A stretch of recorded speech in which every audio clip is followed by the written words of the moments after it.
Oi, pessoal. Eu sou a Karine, alguns de vocês já acompanham o meu trabalho de leitura de cartas e hoje eu queria falar para vocês de um assunto um pouco diferente. Hoje de manhã eu estava olhando pela minha janela, terra molhada, essa chuva que está caindo no sul do Brasil há mais de um mês, mais talvez, e eu cheguei a publicar no meu Face hoje de manhã o seguinte, que no princípio tudo era água, nós mesmos somos gerados envoltos numa bolsa de água. E por que a nossa região sul está tão carente de água que a própria natureza está se encarregando de repor estas águas? Que as águas levem a miséria do mundo, deixando nossos solos, os nossos corações novamente férteis de amor, de perdão, de gratidão. Então eu me lembrei que eu não falei para vocês ainda de um documentário, de umas pesquisas que eu estou fazendo sobre a água, de umas experiências que eu estou fazendo comigo mesma. Na Páscoa desse ano, de 2015, eu sofri uma queda, eu sofri uma lesão no joelho, que eu achei que era só muscular, então eu não procurei o médico, eu pensei daqui a pouco vai passar. Mas essa dor foi aumentando, eu não conseguia mais erguer a minha perna para entrar dentro do carro, assim, né? Eu tinha que pegar uma mão e levantar a perna para botar ela dentro do carro. Eu também não conseguia ficar de joelhos em cima da cama para trocar a fralda do meu bebezinho e eu comecei a cair. O meu joelho falhava e eu comecei a cair.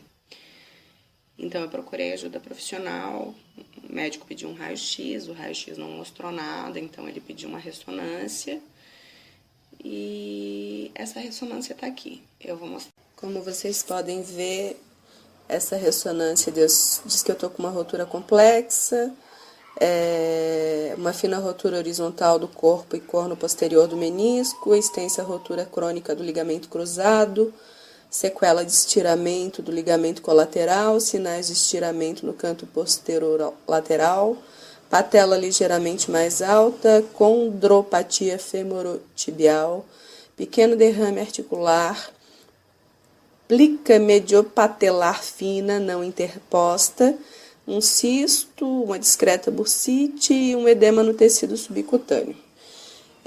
Enfim, vejam só o que o médico me falou. Deu para ver por essa ressonância que meu joelho estava bastante estragado, né?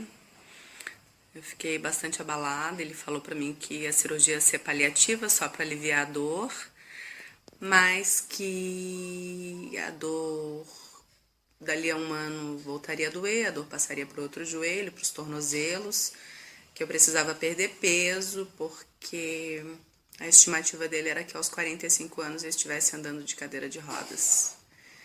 Eu saí de lá um tanto abalada, enfim, entrei no carro. Quando eu parei na primeira sinaleira, 300 metros depois, os meus olhos encheram de lágrimas e eu pensei, deu! Você não vai chorar, porque você não vai andar numa cadeira de rodas. Chega. Então, eu mudei minha frequência de vibração, mudei minha frequência de pensamento, substituí aquela imagem que tinha se formado na minha cabeça andando numa cadeira de rodas, mandei essa imagem embora e vim para casa. Cheguei em casa, fiz algumas coisas, liguei meu computador para pesquisar um material para uma palestra que eu ia dar para uns clientes aqui. E enquanto eu corria pelo YouTube procurando uns vídeos, eu vi um documentário de física quântica e nesse documentário falava sobre uma pesquisa feita com a água pelo Dr. Masaru Emoto. E daí eu fui buscar mais informações sobre esse negócio da água, porque me interessou, eu senti que ali estava uma chance de cura. E eu não vou dar maiores informações, primeiro vocês vão ver uns trechinhos desse documentário que eu sei. Se o cérebro está processando 400 bilhões de bits de informação e nossa consciência só está pegando 2.000, quer dizer que a realidade está acontecendo no cérebro o tempo todo. Ele recebe a informação e nós ainda não a integramos.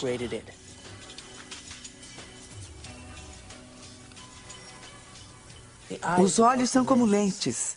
Mas a fita que está realmente vendo está na parte de trás do cérebro, é o córtex visual. Fica bem aqui, é como esta câmera, esta fita. Sabia que o cérebro imprime o que tem a capacidade de ver? Isso é importante. Por exemplo, esta câmera está vendo muito mais à minha volta do que o que está aqui. Porque ela não tem objeção, não julga.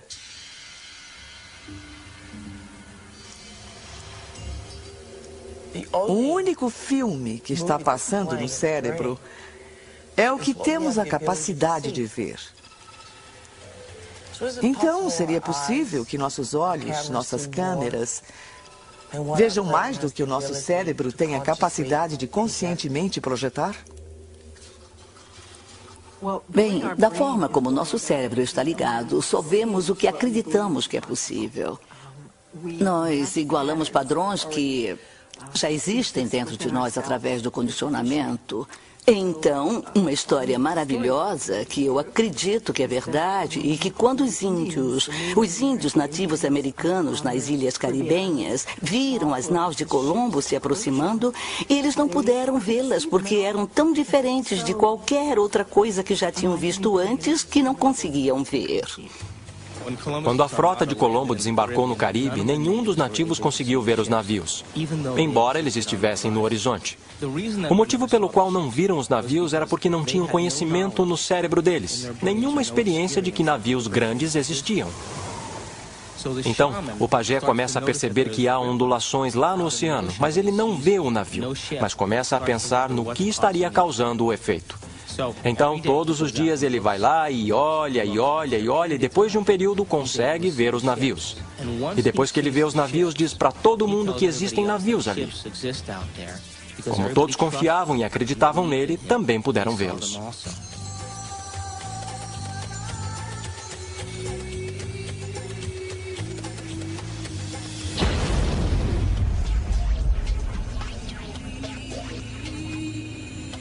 Isso, naturalmente, nos leva a pensar. Será que elas estão afetando o mundo de realidade que enxergam? Pode apostar que sim. Cada um de nós pode afetar a realidade que estamos vendo. Mesmo que tentemos nos esconder disso e bancar a vítima. Estamos todos fazendo isso. Só me diga onde está.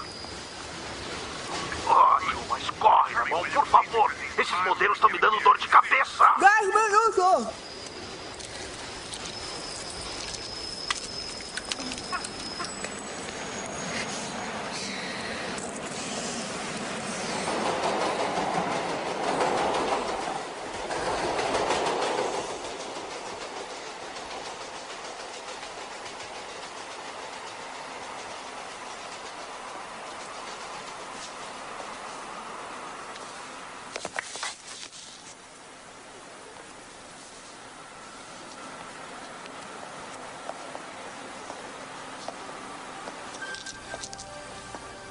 Esta amostra veio do Japão, do Sr. Masaru Emoto. Sr. Emoto ficou terrivelmente interessado na estrutura molecular da água e o que a afeta. O A água recado é o da mais água. receptivo dentre os 4 elementos.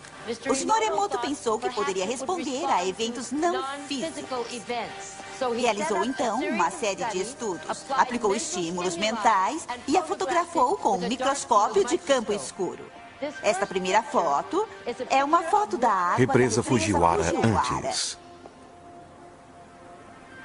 E esta foto é a mesma água após receber uma bênção de um monge zen budista.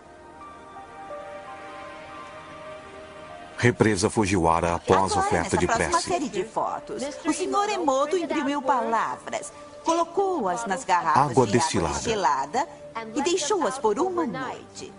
Esta primeira fotografia é uma foto da água destilada pura, só a essência de si mesma. Essas fotografias subsequentes, como podem ver, são todas diferentes. Esse é o Shi do amor. Shi do amor. E aqui podemos ver o obrigado. E podem ver onde ele colocou a palavra nesta garrafa aqui. Mas os que leem japonês já sabiam disso.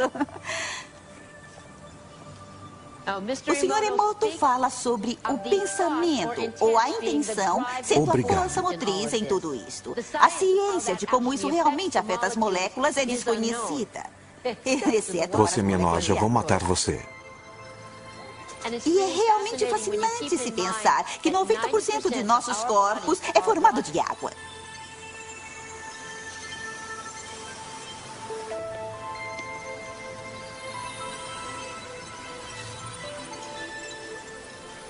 Faz a gente pensar, não é?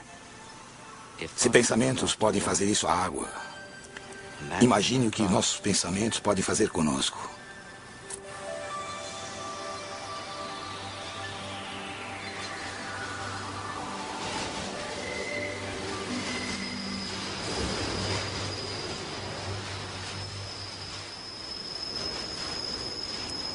Absolutamente. Os pensamentos podem mudar totalmente o corpo. A maior parte das pessoas não afeta a realidade de uma forma contínua e substancial porque não acreditam que conseguem. Elas escrevem uma intenção e depois a apagam porque acham que é bobagem ou que não podem fazer aquilo. E aí escrevem de novo e voltam a apagar. Então, na média do tempo, é um efeito muito pequeno. E o que conta realmente é que acreditam que não conseguem. Se você realmente...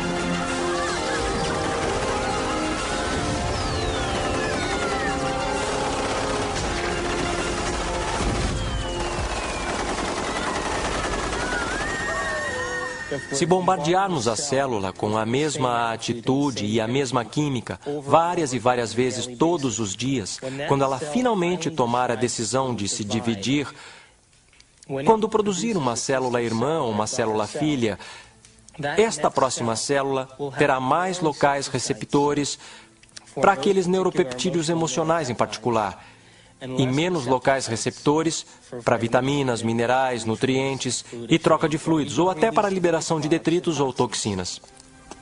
Todo envelhecimento é resultado da produção inadequada de proteína. O que ocorre quando envelhecemos? A pele seca, ela perde elasticidade. Bom, elastina é uma proteína. O que ocorre com as enzimas? Não digerimos mais tão bem. O que ocorre com o nosso fluido sinovial? São proteínas que se tornam frágeis e duras. O que ocorre com os ossos? Ficam finos. Então, o envelhecimento é resultado da produção inadequada de proteína. Aí surge a seguinte questão: o que comemos realmente importa? Será que a nutrição realmente tem um efeito se a célula nem possui os locais receptores após 20 anos de abuso emocional para sequer receber ou deixar entrar os nutrientes necessários para a sua saúde?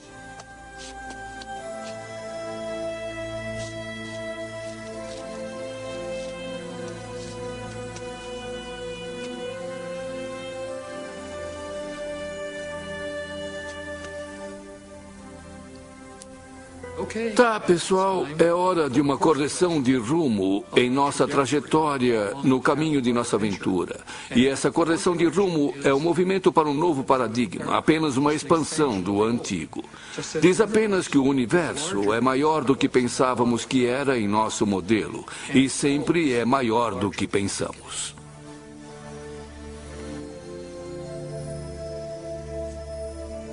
Odeio você.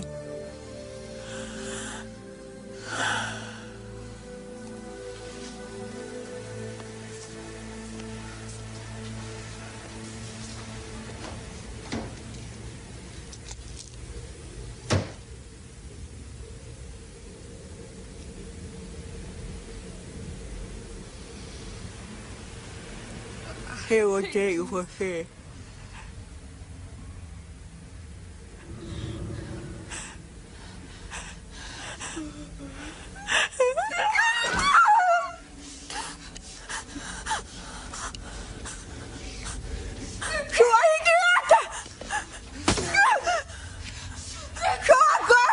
Olha só você, você é gorda, você é feia, você não vale nada!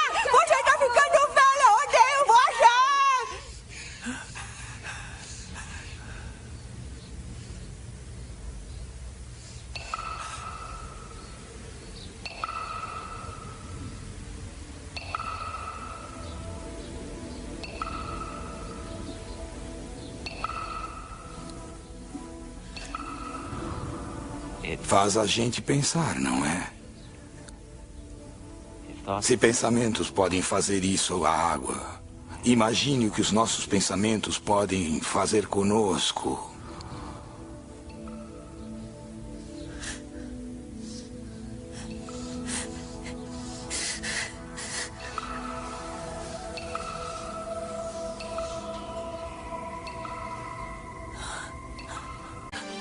Elas começam a fazer essas perguntas, começam a flertar e interagir com uma percepção de que talvez estejam tendo um colapso nervoso. E, na realidade, o que está acontecendo é que seus antigos conceitos de como veem sua vida no mundo começam a ruir.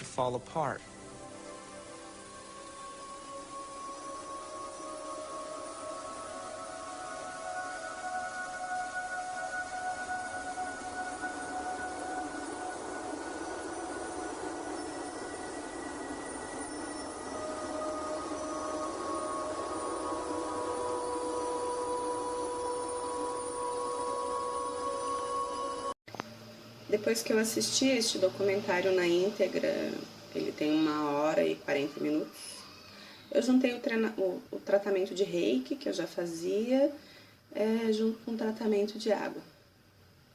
Agora, com esse conhecimento de que a água mudava sua forma de acordo com o sentimento, inclusive com as palavras impressas na embalagem, como eu vinha ver numa outra palestra que o Dr. Masaru Emoto deu aqui no Brasil, a primeira coisa que eu fiz foi pegar a minha jarra de água da geladeira e colocar umas etiquetas nelas, como vocês podem ver aqui. Então, eu escrevi o Pai Nosso inteirinho e palavras como relaxamento, harmonia, saúde, perdoe-me, amo você. Aliado a isso, eu também escrevi no meu joelho, dia sim, dia não, a oração do Pai Nosso em volta dele. E em volta eu escrevo palavras como gratidão, amor, perdoe-me, saúde perfeita, relaxamento e por aí por diante.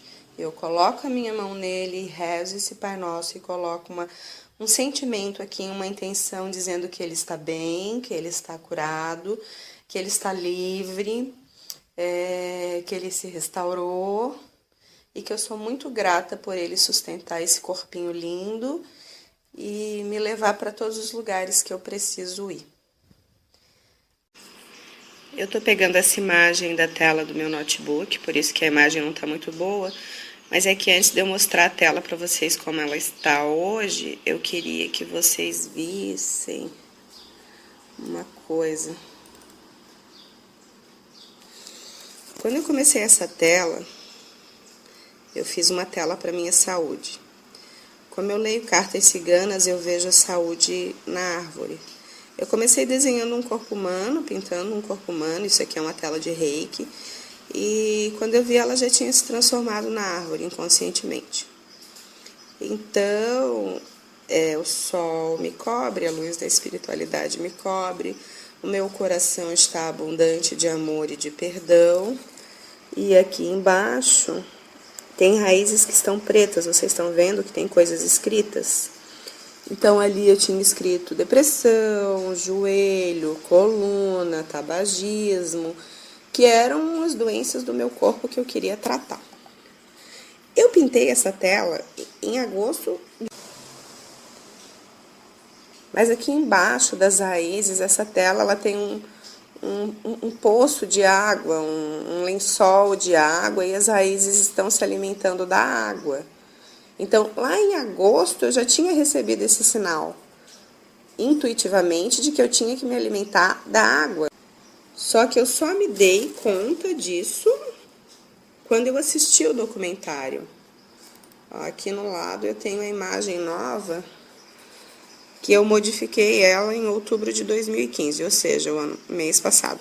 Aqui pega o lençol d'água. Eu vou voltar lá na minha sala de atendimento para mostrar essa tela para vocês com a imagem melhor. Essa tela está aqui exposta na minha sala, é uma tela de reiki, de saúde, é um reiki permanente, um reiki constante, né? Aqui, como eu falei para vocês, tem um lençol d'água. Aí um dia eu estava sentada ali, daí eu olhei para essa tela e disse: Karine, como você é burra. Porque eu olhava para a tela, olhava as raízes doentes, eu estava apodrecendo elas, botando tinta preta nelas, como se eu estivesse matando elas.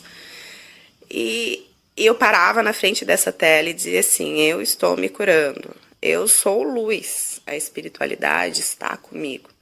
Eu sou abundante, eu estou me curando. E daí eu me dei conta que eu ia estar sempre me curando. Então eu peguei a tela, pintei de novo, aumentei a copa da árvore, expandi mais o meu amor e o meu perdão e curei cada raiz. Tirei todos os pretos, o verde está cobrindo onde eu tinha tinta preta, verde no reiki é cura. E desde então eu olho para essa tela e digo: eu estou curada, eu estou curada, gratidão. Todo esse processo começou com a tela de reiki, certo? Ali eu já tinha recebido o recado que eu tinha que me alimentar da água. Subconsciente eu já sabia dessa informação, só que eu não processei. Precisou o documentário parar na minha frente para me entender. O que eu quero dizer para vocês hoje é assim, ó. Eu não sei se foi a tela, eu não sei se foi a água benzida, eu não sei se foi a intenção de gratidão que eu coloco no meu joelho, ou se foi a mudança de pensamento que eu operei em mim no dia que eu disse: chega, eu estou curada. E desde então eu digo: obrigada por ser forte, obrigada por estar comigo, obrigada por me sustentar, e nós conseguimos. Ou é a fé, ou é Deus, ou tudo isso junto. Eu achei que era uma ideia que era legal dividir com vocês, porque provavelmente tem muita gente com dor no joelho, no tornozelo, na coluna, e eu tenho aplicado essa técnica aqui nos meus pacientes na mesa de reiki, e está dando bastante resultado. Então eu espero que vocês gostem, que vocês experimentem.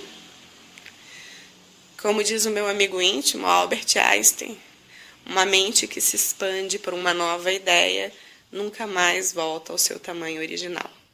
Muito obrigada. O que é isso? Eu tô eufórica.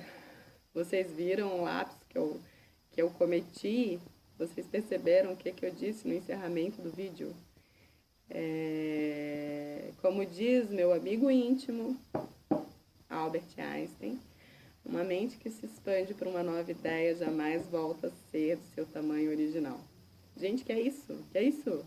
Em primeiro lugar, a ideia era dizer, como diz Albert Einstein, uma mente que se abre a uma nova ideia. Agora vejam os lapsos que eu cometi. Eu disse que ele era meu amigo. Segundo, como se não bastasse ele ser meu amigo, ele é meu amigo íntimo.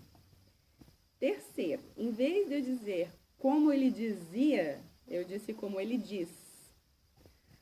Agora, quando eu comecei a editar esse vídeo, gente, para inserir as pesquisas científicas, e eu ouvi o que eu tinha falado, eu até me arrepiei. Porque ou o Einstein está encarnado e é meu amigo, ou ele é o meu mentor espiritual.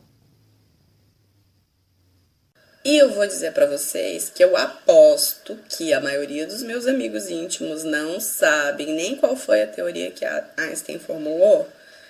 Aliás, eu mesma racionalmente estou tentando buscar informação. Eu lembro qualquer coisa a respeito de uma maçã caindo. Só que eu fui buscar no Google. E a teoria da maçã caindo é do Newton. O que o Einstein tem a ver com a maçã e com a gravidade? Essa é nova para mim. Aí eu fui buscar. Einstein desenvolveu uma nova teoria da gravidade chamada relatividade geral, publicada em 1915. Esta teoria prediz que a presença da matéria distorce o ambiente do espaço-tempo local, fazendo com que linhas aparentemente retas no espaço e no tempo tenham características que são normalmente associadas a linhas curvas.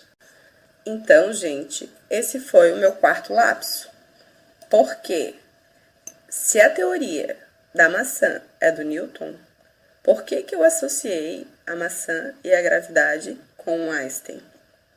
Perguntas e mais perguntas sem explicação, a minha cabeça está a mil.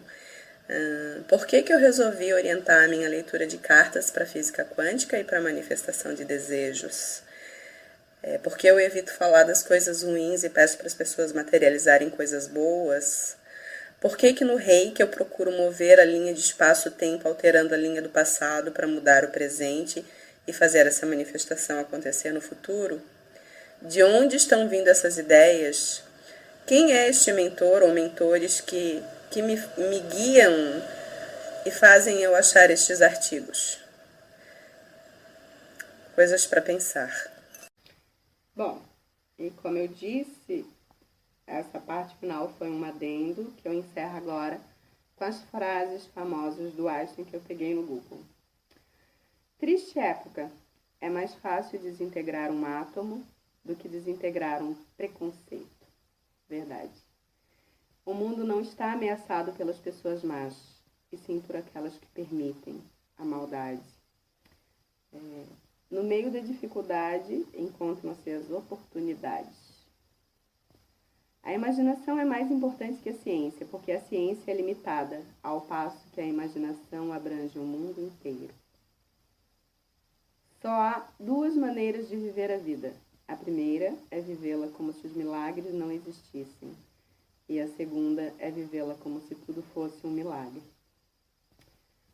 Gosto dessa. A religião do futuro será cósmica e transcenderá um Deus pessoal, evitando os dogmas e a teologia. O azar não existe. Deus não joga dados. Boa, né? Se os fatos não se encaixam na teoria, modifique os fatos. Não há escuridão. Há ausência de luz. Se, a princípio, a ideia não é absurda, então não há esperança para ela. Essa última foi sensacional, né? Porque se a ideia que me veio de que Einstein é o meu mentor é absolutamente absurda, então há esperança para ela. E mais, se ele não era meu mentor antes, pela lei da atração, eu estou atraindo as energias dele para mim. É só uma ideia, algo que eu ainda vou amadurecer, mas eu estou maravilhada com a perspectiva. Usem bem a água, sejam gratos. Ótimo dia para vocês.